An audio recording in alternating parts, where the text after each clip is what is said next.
আসসালামু আলাইকুম, welcome to my kitchen cooking recipe by Faiza. এই চ্যানেলে আপনাদের সবাইকে ওয়েলকাম করছি।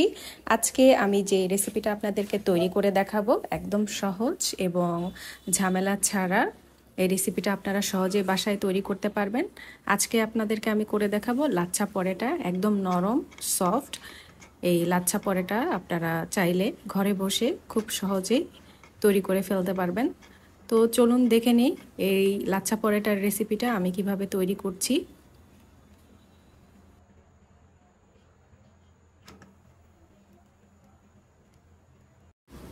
এই লাচ্ছা পরোটা তৈরির জন্য প্রথমে আমি পরোটার ডো তৈরি করব। তো আমি এখানে আটা নিয়েছি, আপনারা চাইলে ময়দাও নিতে পারেন। আমি এখানে প্রায় 2 কাপ পরিমাণ আটা নিয়েছি। এখন আমি এই আটার পরিমাণ অনুযায়ী বাকি উপকরণগুলো দিব। স্বাদ অনুযায়ী লবণ দিব। আমি সবসময় আটার মাঝে এরকম করে ফাঁকা করে তারপর লবণ এবং অন্যান্য যদি উপকরণ দেই তাহলে দিয়ে দেই।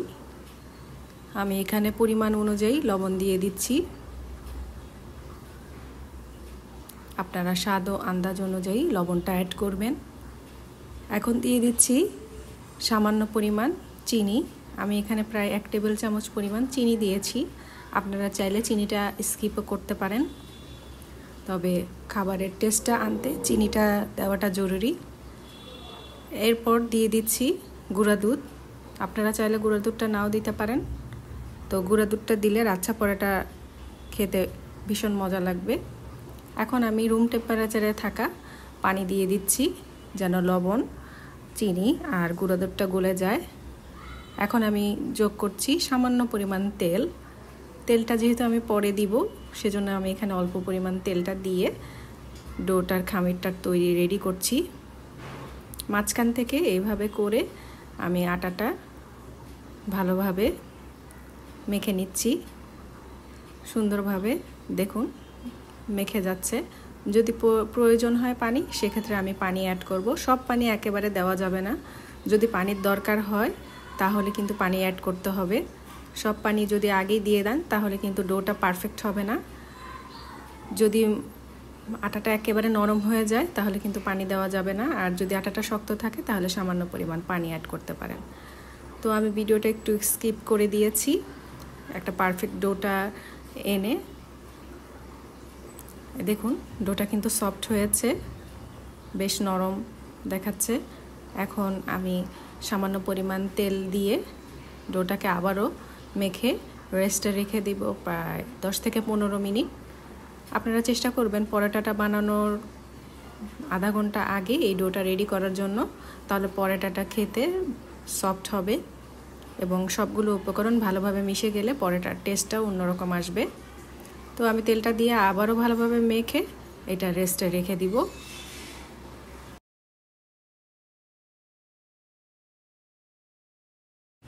দশ থেকে 15 মিনিট রেস্টে রাখার পরে ফিরে আসছি। এখন আমি একটা বেলনি দিয়ে এভাবে রুটিটা বেলে নিচ্ছি। রুটিটা প্রথমে ভালোভাবে বেলে নিতে হবে। আমি একটু আটা অ্যাড করে তারপর রুটিটা ভালোভাবে বেলে নিচ্ছি। আপনারা দেখতে পাচ্ছেন এরকম সাইজের রুটিটা বেলার পরে আমি উপরে তেল ছড়িয়ে তারপর ময়দা অথবা আটা এভাবে উপরে ছড়িয়ে তারপর একটা ছুরি দিয়ে চিকন করে কেটে নিচ্ছি। এই চিকন করে কাটাতেই কিন্তু লাচ্ছা পরোটার শেপটা আসবে। কাটার পরে আমি এইভাবে ভাঁজ করে নিচ্ছি। আপনারা দেখতেই পাচ্ছেন এইভাবে ভাঁজ করে নেবেন। দেখবেন সবগুলো কিন্তু গায়ে গায়ে লেগে যাবে। তারপরে এটাকে টেনে যতটুকু লম্বা করা যায় তারপরে এইভাবে পেঁয়াজটা দিয়ে আমি লাচ্ছা পরোটার জন্য রেডি করছি। আসলে এটা তো বলে বোঝানো যাবে না, আপনারা দেখতে পাচ্ছেন যেভাবে আমি রেডি করছি। তো এইভাবে একটা গোল শেপ দিয়ে তারপর এটাকে আমি আবারও বেলে নিব, তাহলেই তৈরি হয়ে যাবে লাচ্ছা পরোটাটা। যতটুকু পারেন কুচি করার চেষ্টা করবেন, তাহলে লাচ্ছা পরোটার সুন্দর একটা শেপ চলে আসবে। তো আমি আবারও আটা দিয়ে বেলে নিচ্ছি, তাহলে তাড়াতাড়ি বেলাটা হয়ে যাবে। তো আমার লাচ্ছা পরোটাটা রেডি, বেলে নিয়েছি। একটু মোটাই থাকবে লাচ্ছা পরোটাটা, আপনারা চাইলে বেশি পাতলাও করতে পারেন, তবে আমি পরোটা একটু মোটা রেখে খেতে পছন্দ করি। এখন আমি ভাজার জন্য রেডি করব। তো তার আগে আমি আরেকটা পরোটা বানিয়ে আপনাদেরকে দেখার জন্য আবারও ভিডিওটা দেখিয়ে দিচ্ছি সেকেন্ড আরেকটা পরোটা বানিয়ে।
চুলায় আমি একটা ফ্রাই প্যান বসিয়ে দিয়েছি, আপনারা চাইলে তাওয়াতেও ছেঁকে নিতে পারেন, তবে আমি এখানে ফ্রাই প্যানটা ইউজ করছি, তাহলে পরোটাটা দেখতে সুন্দর হবে এবং খেতেও ভালো লাগবে। এক পাশ হয়ে আসলে তারপর আরেক পাশ ভেজে নিতে হবে। একটু ধৈর্য ধরে চুলার আঁচটা মিডিয়ামে রেখে তারপর পরোটাটা ভেজে নিতে হবে। চুলার আঁচ যদি জোরে দেওয়া হয় তাহলে কিন্তু পরোটাটা পুড়ে যাবে এবং ভেতরটা কাঁচাই থেকে যাবে। ক্রিস্পি একটা ভাব যে আসে পরোটার, সেটা কিন্তু আর থাকবে না। সেজন্য চুলার আঁচটা মিডিয়াম লোতে রেখে তারপর এক পাশ হয়ে আসলে আরেক পাশ ভেজে নিতে হবে। ভালোভাবে ভাজার পরে তারপর তেলটা অ্যাড করতে হবে। তো আমি একটু চেপে তারপর ভেজে নিচ্ছি। আপনারা চাইলে ঘুরিয়ে এভাবেও ভাজতে পারেন। তো আমি এভাবে ঘুরিয়ে ভেজে নেব, তাহলে ফুলেও যাবে এবং কাঁচা ভাবটা আর থাকবে না। দেখুন এক পাশ কিন্তু হয়ে এসেছে। তো আমি সামান্য পরিমাণ তেল দিয়ে দিচ্ছি। তেলটা এভাবে ছড়িয়ে দেওয়ার চেষ্টা করবেন, তাহলে সব জায়গায় তেলটা ভালোভাবে মিশে যাবে এবং সুন্দর লাচ্ছা পরোটার শেপটা চলে আসবে। দেখুন লাচ্ছা পরোটার শেপটা কিন্তু চলে এসেছে। আমার পরোটাটা ভাজা প্রায় হয়ে এসেছে।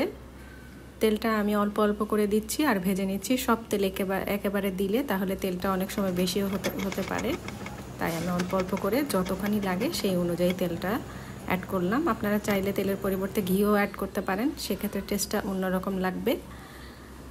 তো আমি আরেকটা ভেজে দেখাচ্ছি। ঠিক এইভাবে আস্তে আস্তে ঘুরিয়ে ভেজে নিতে হবে। ভাজা হয়ে আসলে তারপর তেলটা অ্যাড করে আবারও ভালোভাবে ভেজে নিতে হবে, তাহলে ক্রিস্পি ভাবটা আসবে এবং মুচমুচে হবে। লাচ্ছা পরোটার ভাজটা ভালোভাবে বোঝা যাবে। তো তৈরি হয়ে গেল আমার লাচ্ছা পরোটার রেসিপি। দেখুন কতগুলো ভাজ হয়েছে এবং খুব সফট হয়েছে। আপনারা গরুর মাংসের সাথে অথবা ভুনা ডালের সাথে এই লাচ্ছা পরোটাটা সার্ভ করতে পারেন। আমার ভিডিওতে ভুনা ডালের রেসিপিটা দেওয়া আছে, আশা করি আপনারা দেখে নেবেন। পরবর্তী ভিডিও নিয়ে আবারও আপনাদের সামনে হাজির হব। সেই পর্যন্ত সবাই ভালো থাকবেন। আল্লাহ হাফেজ।